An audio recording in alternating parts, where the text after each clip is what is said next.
Berita Al-Hijrah 28 Jamadil Akhir 10 Februari. Ibu kandung dan bapa tiri Allahyarham Amir berdepan hukuman mati. Juga pengajaran dan pembelajaran di rumah anak OKU mencabar.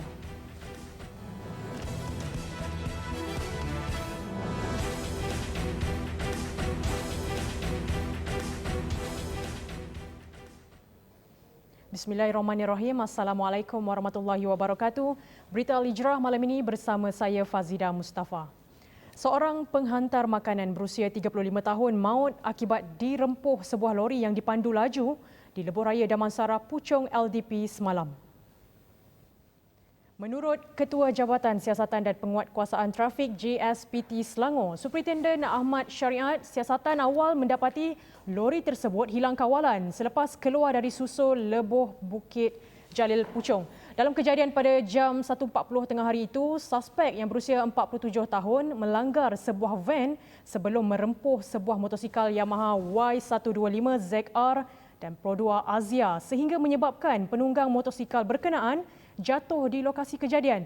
Tambahnya, lori tersebut turut melanggar belakang Pro 2 Myvi dan Toyota CHR sebelum terbabas di bawah jejantas dan terhenti di situ. Pemandu lori ditahan untuk menjalani ujian alkohol dan air kencing. Semakan mendapati pemandu tersebut tidak mempunyai sebarang rekod kesalahan lampau. Kes disiasat mengikut Seksyen 41/1 Akta Pengangkutan Jalan 1987.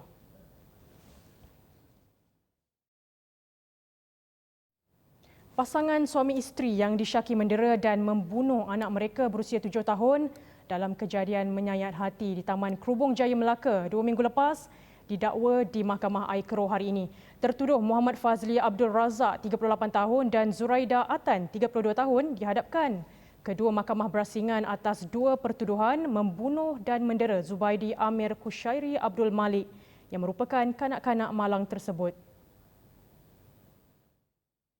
Mengikut pertuduhan di bawah Seksyen 302 Kanun Keseksaan yang dibaca bersama Seksyen 34 Kanun sama, tiada pengakuan direkodkan daripada kedua-dua tertuduh sejurus kertas pertuduhan dibacakan oleh jurubahasa di hadapan Magistrate Mazana Sinin. Bagi pertuduhan itu, mereka didakwa membunuh Amir Kushairi atau lebih dikenali sebagai adik Amir 7 tahun sehingga menyebabkan kematian. Sabit kesalahan tertuduh yang merupakan ibu kandung dan bapa tiri kanak-kanak malang itu boleh dihukum mati.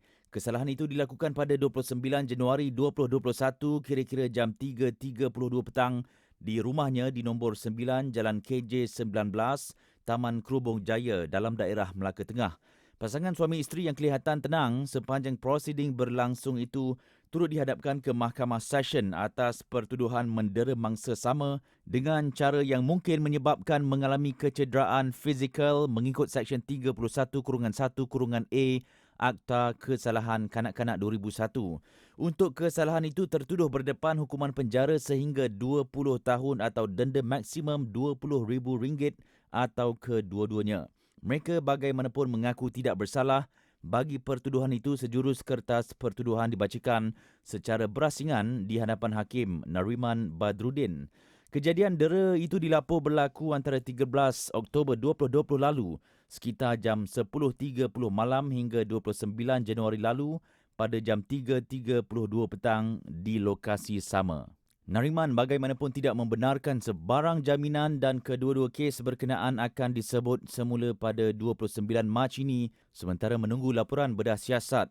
Prosiding pendakwaan dikenalikan Pengarah Pendakwaan Negeri Badius Zaman Ahmad manakala tertuduh lelaki diwakili Peguam Datuk Ahmad Mustafi Muhammad dan Muhammad Firdaus Abdul Razak. Tertuduh wanita pula diwakili Barisan Peguam Zamri Idrus, Ishak Muhammad Kari, Yusman Cik Aman dan Saiful Zaman Abdul Rahman.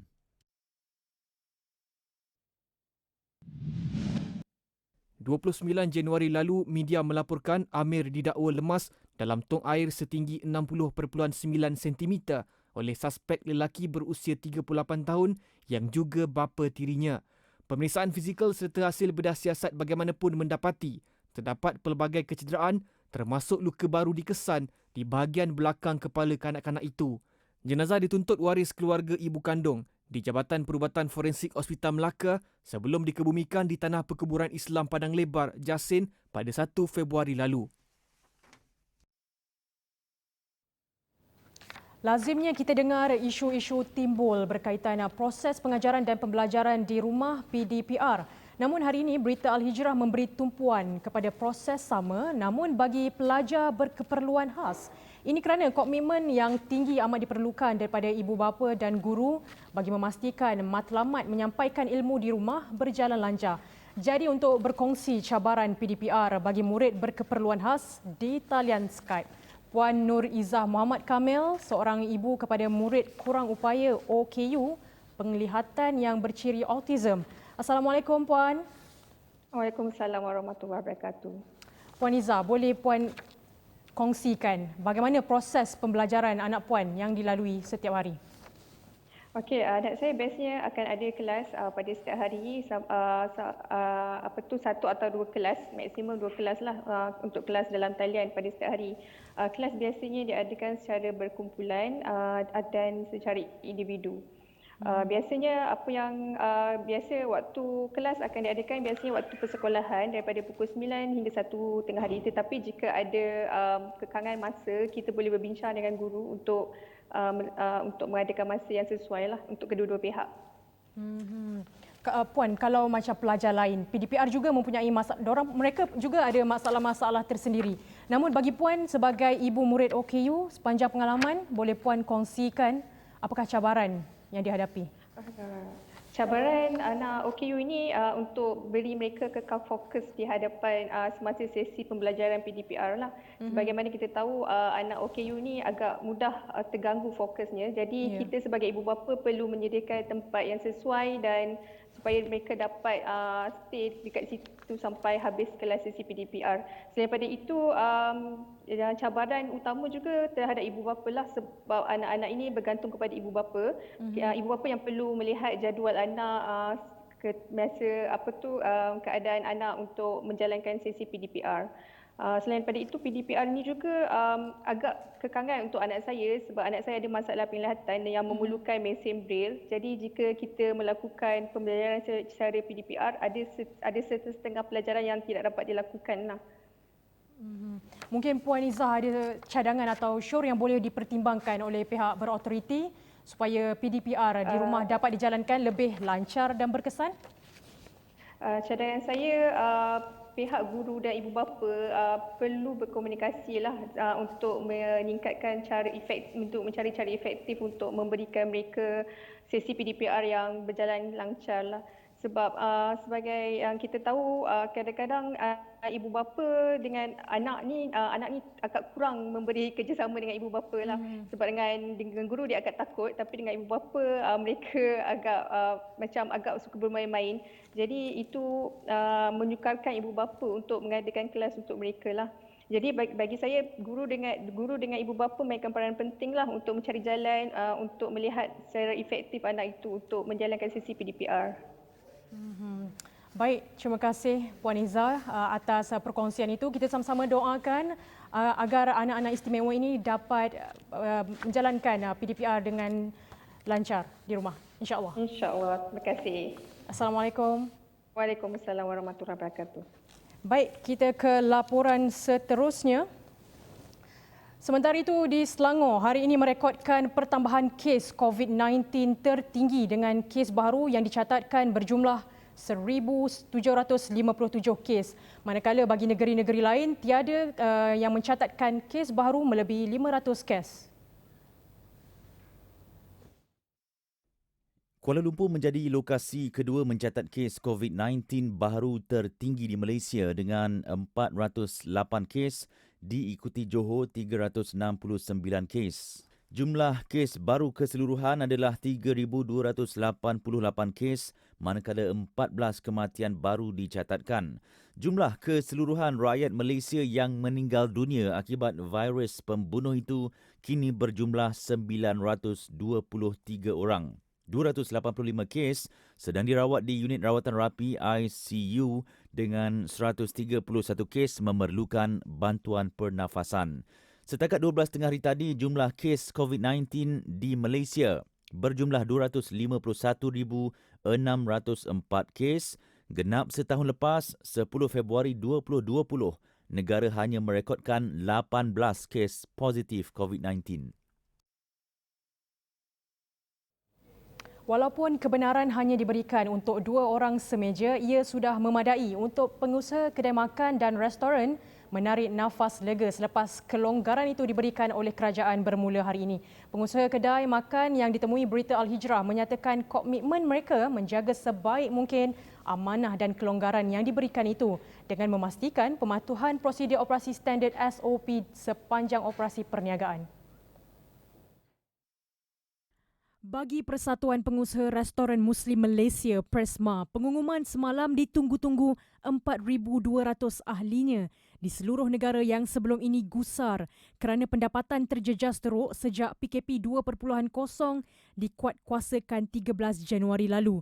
Berikutan pengumuman semalam, Presidennya Datuk Jawahar Ali Taib Han berkata pihaknya tidak akan mensia-siakan kelonggaran yang diberikan kerajaan dan memastikan semua SOP yang telah ditetapkan akan dipatuhi.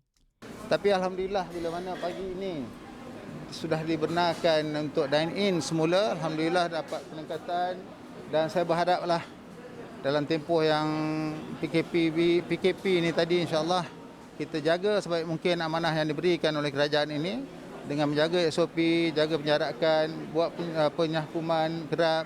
Pematuhan SOP di kedai makan penting bagi mengelak dikenakan tindakan seperti diarah tutup atau denda kerana gagal memastikan SOP ditetapkan kerajaan dipatuhi.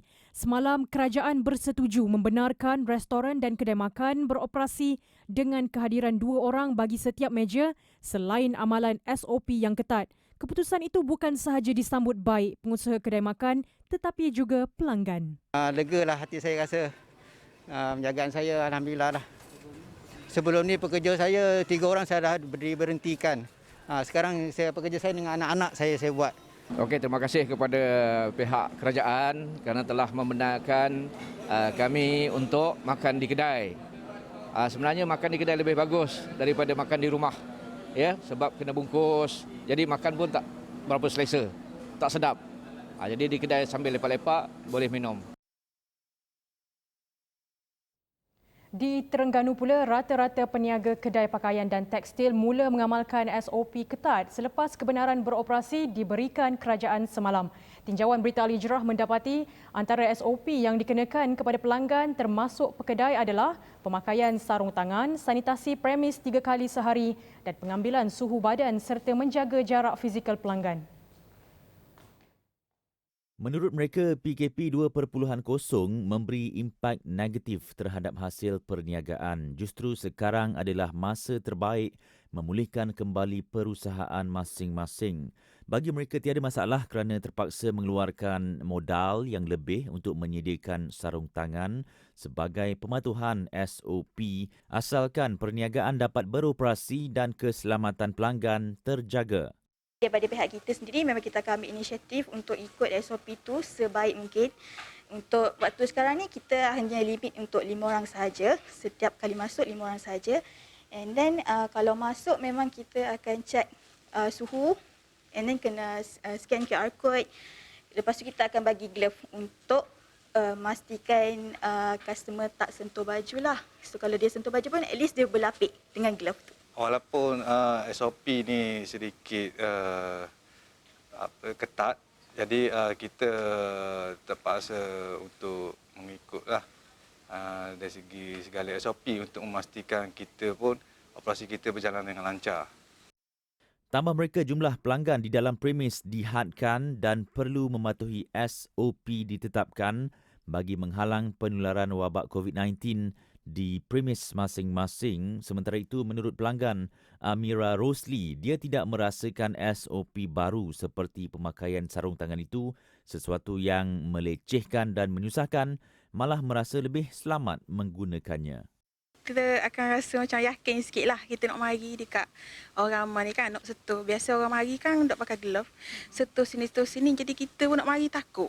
Bila kita ada safety gini, kita akan rasa selamat lah kita nak mari. Nak pilih pakaian.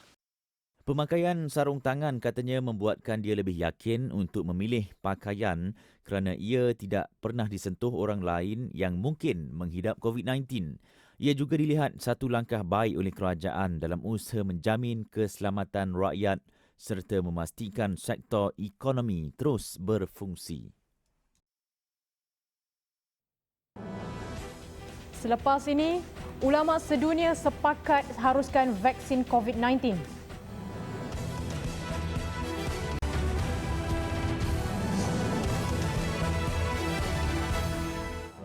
Alhamdulillah bertemu kembali. Misi bantuan bakul asnaf Makmur Care Kelantan diteruskan lagi dengan kerjasama Makmur Gold Holding Sendirian Berhad dan Koperasi Muafakat Makmur Berhad. 60 bakul asnaf disampaikan kepada golongan yang memerlukan di Kampung Bukit Selar, Rejeli. Misi bantuan yang diadakan secara berkala setiap bulan itu memilih Kampung Bukit Selar memandangkan ramai penduduk di kawasan berkenaan yang kebanyakannya bekerja sebagai penolong getah, terjejas pendapatan, ekoran penguatkuasaan Perintah Kawalan Pergerakan PKP selain membantu mangsa banjir Disember lalu. Hari ini selama 60 orang kita daripada Makmur Care, Makmur Go, dan tiap-tiap daripada masa ke semasa kita menambahkan sumbangan. Biasanya satu kawasan untuk 100 asnaf lah. Tapi kita akan sentiasa memantau untuk menambahkan lagi lah batuan-batuan lain. Pihaknya memperuntukkan 100 bakul asnaf untuk diagihkan setiap bulan dan jumlah itu akan ditambah dari semasa ke semasa pada masa akan datang. Jelas Izzah lagi, program berkenaan dianjurkan sebagai tanggungjawab sosial korporat CSR, NGO berkenaan yang mengembalikan keuntungan syarikat Makmur Gold Holding kepada masyarakat yang memerlukan. Berterima kasih daripada Makmur Gold ni menghulurkan bantuan adik kakak pakcik-makcik sini yang kebanyakannya kerja kapung, orang susah. Ada kereta, ada tanah padi, jadi susah dengan kos sara hidup lah ni. Kita orang kampung sini memang susah dah, mendapatkan COVID lagi lah susah. Dengan dari sumbangan Go ni mendapat kemarangan ke beban orang-orang kampung kita di sini. Kita ingin mengucap ribuan terima kasih lah banyak-banyak. Mengharapkan ada lagi sumbangan-sumbangan dari pihak-pihak yang lain. Memberikan sumbangan kepada orang-orang kampung yang memerlukan. Sementara itu, syarikat emas Makmur Gold Holding bakal memulakan operasi kilang pengeluaran emas di Gebeng Pahang yang dijangka beroperasi pada April tahun ini. Buat permulaan, ia akan mengeluarkan jongkong emas dan emas wafer sebelum mengeluarkan emas hiasan pada 2022. Siri bantuan kepada golongan memerlukan terus dilaksanakan agensi-agensi agama Persekutuan. Pagi tadi, Majlis Agama Islam Wilayah Persekutuan Mawib memperuntukkan 1.25 juta ringgit kepada mangsa banjir di Terengganu dan perlepasan konvoi bantuan bergerak menuju Pantai Timur hari ini. Majlis pelepasan konvoi misi bantuan banjir Mawib ke Terengganu disempurnakan Menteri di Jabatan Perdana Menteri, Datuk Dr. Zulkifli Muhammad Al-Bakri di Putrajaya pagi tadi. Antara bantuan yang disumbangkan berupa tilam, selimut, tuala, dapur gas, periuk nasi serta telekung. Dan kita bergerak ke Kemaman dan Dungun.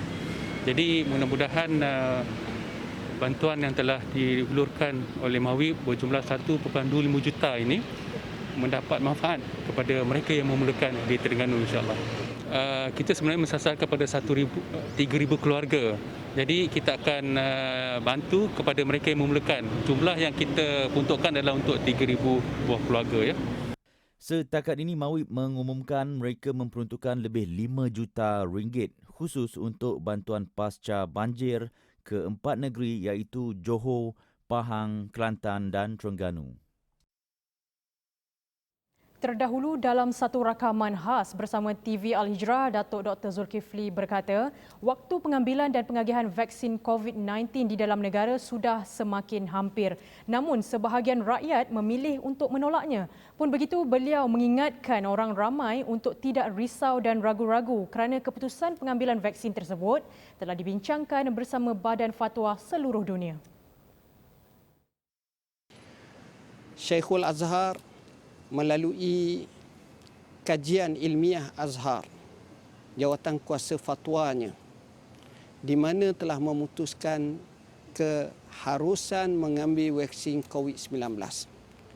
Mufti Mesir dan jawatan kuasa fatwanya Dar Ifta Misriyah, Dr. Syauqi Alam juga memberi fatwa yang sama. Seorang ulama Islam terkemuka dunia masa kini, Allamah Syekh Abdullah bin Bayyah, yang menjadi pengurusi fatwa UAE juga telah mengirimkan surat dan kami telah berbincang bahawa hukumnya adalah sama, iaitu kewajaran untuk mengambil vaksin COVID-19 yang akan diambil oleh kerajaan Malaysia ini. Begitu juga Majma' Fiqh daripada Eropah, iaitu wakilnya Dr. Muhammad Az-Zuhaili juga memberi pandangan yang sama. Tambahnya, pengambilan suntikan vaksin di Malaysia bukan sahaja harus seperti yang telah difatwakan oleh Majlis Muzakarah Fatwa Kebangsaan, namun ia jatuh hukum wajib memandangkan ia diperintahkan oleh pemimpin negara. Dan apabila telah ditetapkan oleh pihak pemerintah ulil amri kepada seseorang, maka hukumnya adalah dimestikan, diwajibkan. Ini berdasarkan kaedah wa ulil amri minkum, dan taatlah kepada pemerintah di kalangan kamu. Biasanya kaedah seperti tasarruful imam ala ra'iyati manutum bil maslahah, semua tindakan pemerintah terhadap rakyat diikat dengan maslahah.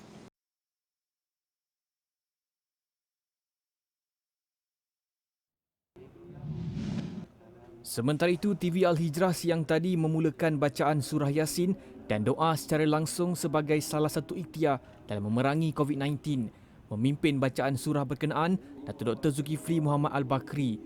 Turut serta Ketua Pengarah Jabatan Kemajuan Islam Malaysia JAKIM, Datuk Abdul Aziz Yusof, dan Ketua Pegawai Eksekutif TV Al-Hijrah, Namanzi Haris. Majlis yang berlangsung di Kompleks Islam Putrajaya ini dimuatkan secara langsung menerusi program Bual Bicara Assalamualaikum. Bacaan surah Yasin bersama TV Al-Hijrah boleh diikuti setiap hari pada jam 6.30 pagi serta 8.30 malam untuk hari Isnin, Selasa dan Jumaat. Manakala pada Khamis, ia akan disiarkan pada jam 7.30 malam. Dan berikut ikuti paparan harga emas semasa yang dibawakan khas oleh Makmur Gold.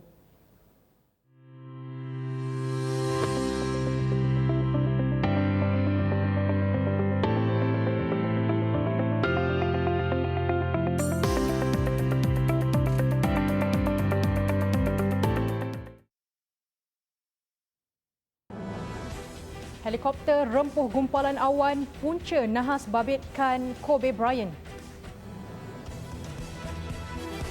Simpanan Pekerja KWSP hari ini mengumumkan pelantikan Datuk Seri Amir Hamzah Azizan sebagai Ketua Pegawai Eksekutifnya yang baru berkuat kuasa 1 Mac 2021. Pelantikan tersebut diumumkan selepas menerima kelulusan Kementerian Kewangan.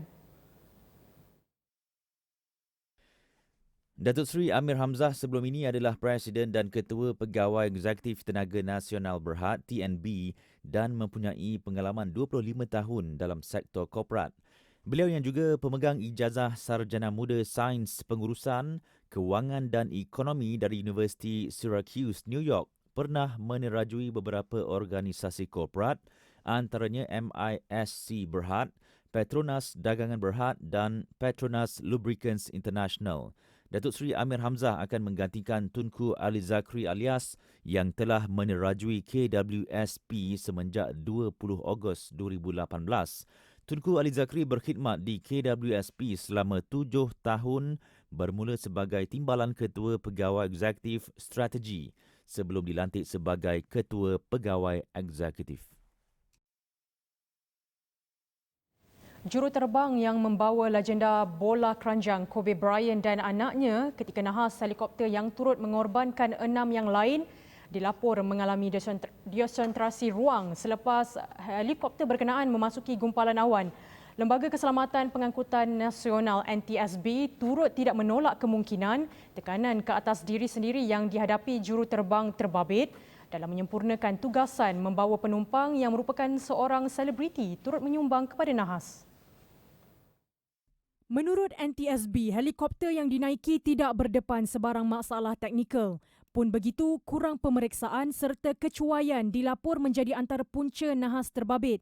Dalam tragedi 26 Januari 2020 lalu, Brian serta anaknya Gianna, 13 tahun, maut bersama 6 penumpang lain selepas helikopter jenis Sikorsky S-76 terhempas di lereng bukit yang berkabus di barat Los Angeles. NTSB turut menjelaskan meskipun cuaca tidak menentu pada pagi hari kejadian, namun situasi sedemikian boleh diterima untuk penerbangan di bawah peraturan penerbangan visual. Peraturan berkenaan menghendaki juruterbang perlu mengelak memasuki gumpalan awan serta mengekalkan jarak penglihatan dengan permukaan tanah. Protes anti rampasan kuasa tentera berlanjutan di ibu kota Naypyidaw, Myanmar hari ini memaksa polis melepaskan peluru getah dan meriam air bagi menyuraikannya. Setakat ini, 2 individu dimasukkan ke hospital dengan salah seorang daripadanya kritikal. Pertubuhan Bangsa-Bangsa Bersatu PBB dan Amerika Syarikat mengutuk keras tindakan kejam ke atas penunjuk perasaan. Lebih-lebih lagi mereka menuntut pemimpin Aung San Suu Kyi dan pemimpin politik lain dibebaskan dan kembali menguasai pentadbiran negara itu. Sejak rampasan kuasa berlaku, lebih ramai rakyat termasuk golongan profesional turun ke jalanan bagi membantah tindakan tentera, antaranya para doktor, guru dan pekerja syarikat kereta api. Lewat semalam pula, tentera dilapor menceroboh ibu pejabat Parti Liga Demokrasi Kebangsaan NLD yang dipimpin Suu Kyi. NLD dalam kenyataannya di Facebook memaklumkan diktator tentera telah memusnahkan ibu pejabat parti berkenaan sekitar 9.30 malam waktu tempatan. Ia dipercayai dilakukan oleh berbelas-belas anggota polis dan sengaja menyerbu lokasi berkenaan pada waktu malam.